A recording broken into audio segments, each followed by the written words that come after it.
विठ्ठल मंदिराच्या या पवित्र प्रांगणामध्ये आजचा प्रजासत्ताक दिनाचा औचित्य साधून खुल्या गटाच्या भव्य कबड्डी स्पर्धेचा 4था वर्ष या ठिकाणी संपन्न होत आहे। छत्रपती शिवरायांच्या या शिवजन्मभूमीमध्ये आलेल्या सर्व खेळाडूंचं या पिंपळगाव सिद्धनाथच्या आणि जनसेवा चॅरिटेबल ट्रस्टच्या वतीने तालुक्याचा आमदार या नात्याने मी मनापासून सहर्ष स्वागत करतो, आपलं या ठिकाणी कौतुक करतो। आणि हे 4थं वर्ष सातत्य ठेवून काम करत असताना ज्या मंडळींनी आपल्याला आयोजक संयोजक म्हणून या ठिकाणी दातृत्व दिलं, बक्षीस दिले, त्याच्यामध्ये माननीय मंगलदास अप्पा बांदल, माजी सभापती बांधकाम समिती जिल्हा परिषद पुणे, सोपन शेठ बेलेकर गव्हर्नमेंट कॉन्ट्रॅक्टर यांनी 15,000चं बक्षीस दिले, अप्पांनी 25,000चं बक्षीस दिले आणि तृतीय क्रमांकाचे जे बक्षीस आहे ते संभाजीराजे युवा प्रतिष्ठान विठ्ठलवाडी यांच्याकडून 10,000 रुपये। अनेक लोकांनी या ठिकाणी सौजन्य दिलेली आहे। ट्रॉफी सौजन्य विवेक खंडागळे असतील, सुमित लांडे असतील, हँडबिल सौजन्य विक्रम खंडागळे, प्रतीक खंडागळे आणि आज सगळा जनसेवा चॅरिटेबल ट्रस्टचा सगळा मित्रपरिवार या आयोजक संयोजक व्यवस्थापक मध्ये आहे। अनेकशे मान्यवर मंडळी माझ्या सभेत सुद्धा आलेले आहेत। त्याच्यामध्ये धनंजयराव डोंगरे असतील, विक्रमजी अवतड असेल, विकासजी राऊत असेल, ज्यांचा वाढदिवस आहे ते सन्माननीय दत्ताभाऊ शिंदे या ठिकाणी उपस्थित आहेत। आयवनची टीम या ठिकाणी उपस्थित आहे, त्याच्यामध्ये आमचे मित्र अरुणजी मोरे असतील, राजेशजी आमले असतील, हा सगळा या ठिकाणचा नामांकित असलेला व्यवस्थेचा सर्व घटक आज या खेळाच्या निमित्ताने या ठिकाणी उपस्थित आहेत। प्रजासत्ताक दिनाच्या निमित्ताने तालुक्याचा आमदार यानंतर मी सकाळी शुभेच्छा दिल्या। आताही आपल्याला या पिंपळगावच्या सिद्धनाथच्या पुण्यभूमीमध्ये आपल्याला या प्रजासत्ताक दिनाच्या मनापासून ज्या शुभेच्छा व्यक्त करतो आणि विशेषत्वाने खेळ हा खेळासारखा व्हायला पाहिजे। खेळामध्ये आपण हे संपादन करत असताना जो सांघिक पद्धतीचा जो चिवटपणा आहे तो असलेला आपल्या हुशारीने आणि चुरुकदार पद्धतीने मग पकड कशी करायची आणि सर्व्हिस कशी करायची, कुठल्या वेळेला कुठली बाजू दाबायची आणि सर्व्हिस पॉईंटवर बोनस पॉईंट कसा घेसायचा, त्या सगळ्या गोष्टी मला खेळाडूंना नवीन सांगायला नको, कारण मी सुद्धा या खेळातून पुढे आलेला एक खेळाडू आहे। निश्चितपणे या खेळाची व्यवस्था आणि खेळाडू ते आपण साकाराल एवढी अपेक्षा व्यक्त करतो।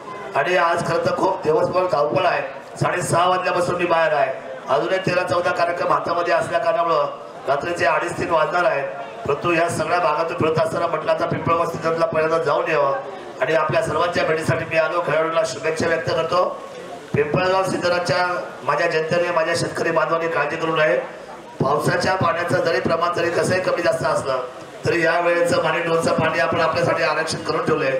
या वेळेचं जे आवर्तन आहे त्याच्यामध्ये माने डोलचा एकही थेंब मी खाली जाऊन देणार नाही, सगळं पाणी आपल्यासाठी आहे हे मला आपल्या सर्वांना सांगायचं आहे। विशेषत्वाने लाटीचा गोंधळ तुमच्यातला आहे। नगरपालिकेतल्या काही लोकांनी तो गोंधळ केला, मी त्यांना आज सकाळी भेटून समज दिलेली आहे का तुम्ही या गोंधळामध्ये पडू नका। पाणी नगरपालिकेला पण मिळेल आणि पाणी शेतकऱ्यांना पण मिळेल, पण बाबांनो पाण्याचं मोल समजून घ्या, कशा मोटर वापरायचं, किती वापरायचं, किती पाणी वापरायचं याची काळजी घ्या। पाण्याचा थेंब लोकांच्या डोळ्यामध्ये पाण्याचा थेंब आहे आणि आपल्या जर हातातलं पाणी जर आपण योग्य नाही वापरलं तर परमेश्वर आपल्याला माफ करणार नाही, लक्षात ठेवा। नुसते कांदे करू नका, कांद्यापेक्षाही पाण्याला महत्व जास्त आहे। तुम्ही ते जपा, ते जपून तुम्ही वागाल अशी माझी अपेक्षा आहे। शेवटी आपल्या सर्वांना ते पाणी पूर्ण वापरायचं आहे। जूनपर्यंत पाणी वापरलं पाहिजे। आपल्याला 15 दिवस पाणी जवळ 13 दिवसांनी पाणी सुटेल, ते पहिल्यांदा पाणी जुन्नरच्या हद्दीपर्यंत येईल म्हणजे शहरापर्यंत, आणि नंतर त्याच्या पुढच्या 13 दिवसात जे पाणी येईल म्हणजे ते पाणी सलग पुढे जाईल शिरोलीपर्यंत। अशा पद्धतीने 21 दिवसाचा एक टर्म शिरोलीपर्यंत आणि 13 दिवसाचे 2 टर्म आपल्याला जुन्नर शहरापर्यंत। त्यामुळे पिंपळगाव सिद्धनाथचं भागणार आहे आणि तुमचं काम जोरात होणार आहे। तुम्ही काही काळजी काय कारण नाही, फक्त पाणी जपून वापरा आणि जरा विश्वास ठेवायला शिका। आमदार सारखं तुमच्या डोक्यात धरा आणि येऊन जाऊन दुसरं राजकारण काय करावं तुम्हाला सगळ्यांना। तुम्हाला एक सांगा, तुमची गावं थोडी गोंधळलेली काय आणि तुमच्या एकमत नाही, जरा बदला जरा सगळ्यांनी आणि पॉवरफुल आमदारकी चालवतो मी। महाराष्ट्र राज्यामध्ये 1 नंबरचा जो विकासाचा आराखड्याचा फंड आहे तो महाराष्ट्रामधून आणला सुधीर मुनगंटीवार साहेबांनी आणि 286 आमदारांना पाठीमागे टाकून 2 नंबरचा फंड किल्लेश्वरी आणि जुन्नर तालुक्यामध्ये पाहायला मिळतो। अजून कशी आमदारकी पाहिजे आपल्याला हो? येऊन जाऊन आपल्या घराजवळ आपल्या बांधाजवळ आपली डोकीच जागेवर नाही ठेवली आपण। जरा व्यवस्थित वागा आणि बैठका करत चला। मागच्या वेळेस सुद्धा तुम्ही आंदोलन छेडल्याने आमदारांना विचाराल का नाही विचारणार? आधी बंगल्यावर जायचे हेलपाटे मारायला, आता फोनवर आमदार आहे आपल्या, तरी तो तुम्हाला सोपा वाटत नाही। काय करावं तुम्हाला हो?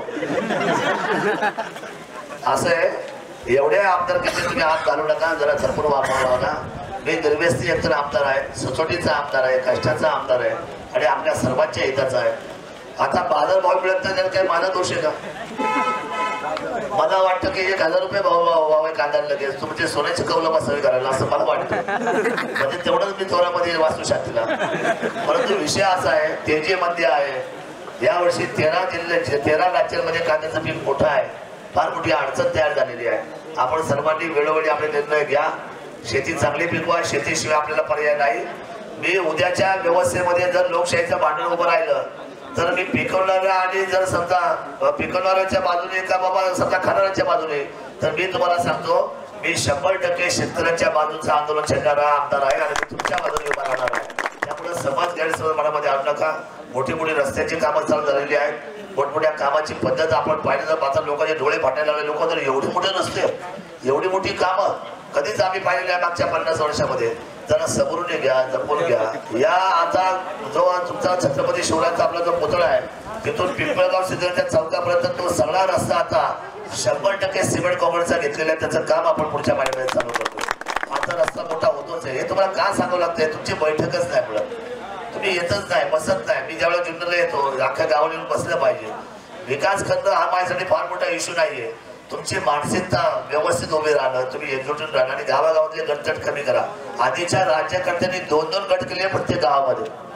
मला वाटतं शिवसेना पण माझीच आहे, राष्ट्रवादी माझीच आहे, काँग्रेस आहे माझीच आहे, सारे माणसंच माझी आहे. सगळे जात पात धर्म आणि पक्षच माझा आहे. मला काही कळतच नाही तुमच्या या पक्षाच्या कुठं लढाई नोट ठेवल्या तुम्ही सर्वांनी. त्या सगळ्या बंद करा. आपला एकच पक्ष आहे, शेतकरी आणि मानवता आपला पक्ष आहे आणि ही माती आपली आई आहे. ही माती आणि माणसं जपणं ही आपल्या स्वराज्याची जबाबदारी आहे. मला आपल्या सर्वांना सांगितलं पाहिजे. मला तुम्ही विकल्प काढा. हा खेळ अतिशय चांगला आहे. तुम्ही 4थं वर्ष सातत्याने काम करताय. तुमचे सकाळपासून फोन होते तुम्ही कधी येणार. मी येतोच आहे. इथून मागे तुम्ही आठवा, रात्र अपरात्र मी पाहिलेलं आहे, पण प्रत्येक वेळा आलोय.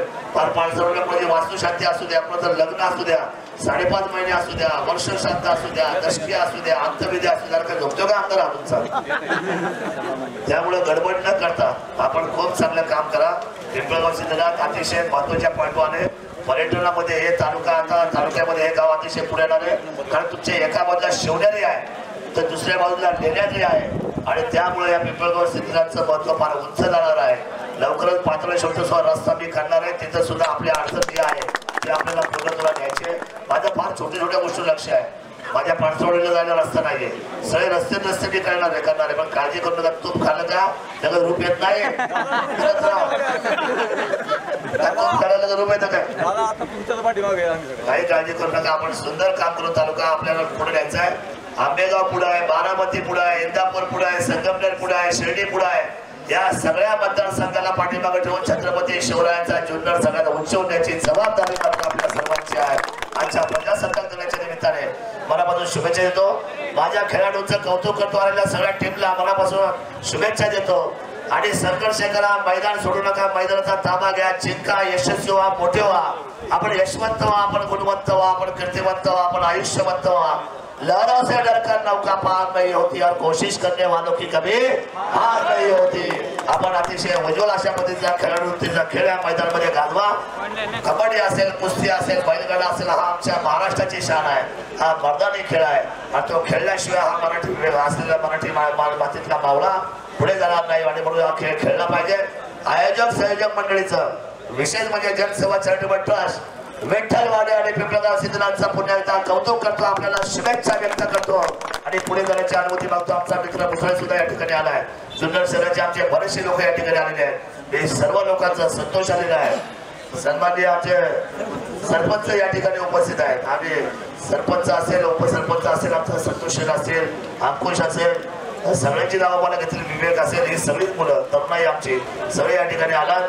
मी आपल्या सर्वांचं बारावचे सरपंच, सन्माननीय लोकनियुक्त सरपंच आमचे मित्र संतोषजी केदारी, राजूजी कारवाडी सगळे मित्र बरोबर या ठिकाणी आहे. अक्षय आल्हाट आहे. आपल्या सर्वांचा या ठिकाणी आजच्या कार्यक्रमामध्ये सहर्ष स्वागत करतो. माझा सन्मान केला, मला आपुलकीने बोलवलं.